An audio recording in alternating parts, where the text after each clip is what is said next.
singilan na ho ng performance sa katatapos na 2025 midterm elections. At ito hong si Pangulong Marcos Jr. mismo ay nagtataka kung bakit may mga lugar na hindi lang basta talo, zero ang mga kandidato ng alyansa. Kasi alam nyo ho, yung alyansa, yan po yung pinakamukha ng administrasyon ng Pangulo. Kasi binasbasan niya ng Pangulo At sa katunayan ay kanyang ikinampanya niya ho yan, pinagpuyatan, pinagpaguran, di ba? Tapos ito ho matindi, naglaan ho dyan ng 20 billion pesos, 20 bilyong piso para po sa kampanya, di ba? Yung pondo na yan.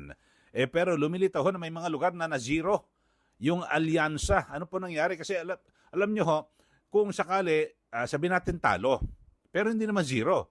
O siguro halimbawa sa Mindanao, na talagang napakarami ho ng mga sumusuporta dito po kay dating Pangulong Duterte at kay VP Sara Duterte, okay lang ho na maiwan, di ba? Yung mga kandidato ng alyansa, manguna yung mga kandidato ng dating Pangulong Duterte at VP Sara, okay ho yun. Pero ngayon na zero, talagang magtatanong nga naman, si Pangulong Marcos Jr., anong nangyari? Ito, pakinggan ho natin. At siguro napakaraming dapat na ipaliwanag yung mga campaign manager kasi ang binabanggit daw itong si Congressman Toby Chanco ng Navotas at mismong sa lugar ni Special Assistant to the President OSAP, ito pong si Anton Lagdameo, zero ho. Nako, grabe ho Ito, panoorin ho muna natin yung ating kapwa broadcaster hinggil sa binabanggit niya na tila nagkakagulo sa Malacanang dahil sa saan napunta yung pondo, 20 billion pesos, mga kababayan. Ito Pero yan ang pakinggan natin, yung mga batay sa mga numero. Pero sa loob ho, eto na, nagkakalaglagan na dahil bakit na zero sila sa BARMM. Mismo si Pangulong Bongbong Marcos ay nagtanong na sa mga campaign managers. Anyari, kasi pag midterm election, usually, ang resources ng gobyerno nandyan Incumbent ka Correct. Bakit Kasi na referendum zero? sa Naging iyan 552. O kaya zero pa nga dito sa Mindanao, yung BARMM. At kailangan sagutin niyang maigi nila Anton Lagdameo at Congressman Toby Chanco. Sila yung nasisisi, maging mga kandidato. Ano nangyari? Bukas sinaran daw ang gripo. At kailangan ma-account yung halos 20 billion pesos na campaign funds. Ano ba naririnig mo doon, Ivan? Ano nga ba? Makikibalita ako mamaya. Makibalita ka. Pero, Okay, so yun ho mga kababayan, 20 billion pesos ang pondo ng gobyerno o ng administrasyon sa kanilang mga kandidato. Laki ho, 20 billion pesos. Ngayon ay ang tanong, bakit na zero? Ito hong mga kandidato po ng alyansa. Grabe, namayagpag po ng gusto ito hong mga kandidato ni dating Pangulong Duterte at ni VP Sara Duterte. Mga kababayan. So, yun ho. At ito, singilan na ho talaga, Ito, meron ho tayong listahan. Ito, listahan ng mga kababayan. Ang mga namayagpag, ito, panoorin ho ninyo, yung mga namayagpag ay kandidato ho ni dating Pangulong Duterte at ito ho, itong sina Bato. Ito, tignan ho natin, ito sa Tawi-Tawi ho, mga kababayan, sa Tawi-Tawi. Ito.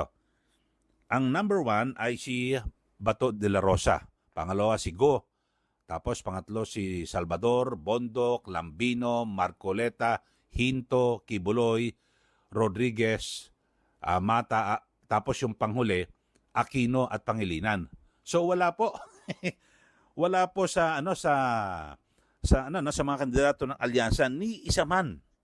Wala hong pumasok ko yan, Patignan nyo ho, Sa Tawi-Tawi ho yan, tignan nyo, Tignan nyo mabuti. Ayan, wala ho, di ba? Yung pinakahuli na kandidato ho ay yung sila Aquino at Pangilinan. So, ni isa man walang pumasok ho na kandidato ho ng alyansa. Wala ho. Yan po ang ipinagtataka. Tapos, meron pa rito, listahan mga kababayan. Ito naman. Ito sa Maguindanao. del Sur at del Norte at ganyan din po sa Lanao del Norte, mga kababayan. Ito ho, ay nanguna naman dito, ito pong Senador Bongo, De La Rosa, Salvador, Bondoc, Marcoleta, Lambino, Rodriguez, Hinto, Kibuloy, Mata, andito si Marcos at Villar. So, wala na naman po kasi itong si Amy Marcos, wala na ho yan, di ba? Nasa kampo na po yan ng mga Duterte at si Villar. Ito, tingnan nyo ho, bibigay ko sa inyo yung listahan. Sa Basilan ho ito, sa Basilan, tapos sa Lanao del Sur. Ayan, tingnan nyo ho. Zero ho.